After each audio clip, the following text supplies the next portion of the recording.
Junk paper is her specialty, 'cause God gave her lots of creativity. She's got a lot of talent and a wore-out printer, but when the Holy Ghost gets on her, oh boy, she's singing tenor. That's just Penny, dun, that's just Penny, dun, that's just Penny, Penny. In this video, I am working on creating the dex cards. I'm using my little corner punch to punch out the corners. I have a template.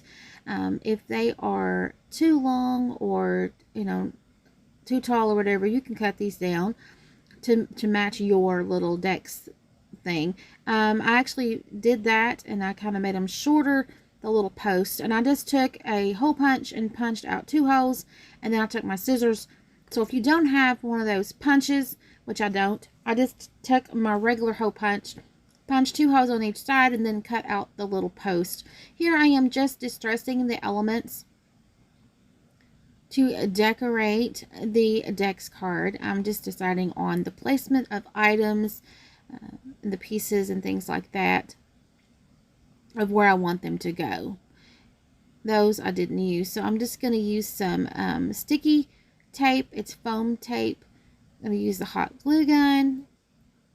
I'm going to hot glue those little flowers in the back, and then I'm going to put the jar. I kind of boo-booed here. Yeah, I left the boo-boo in for you guys to see.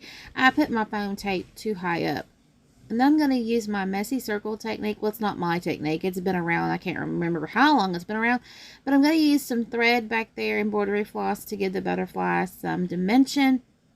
I'm going to put foam tape on one side of the bow and glue on the other, so that the dimensions, it won't be off. It'll be level. And same thing with the word memories. And then, on the back, I did stamp the lines, and I also used the acrylic white marker to do some highlighting. Here are the finished photos.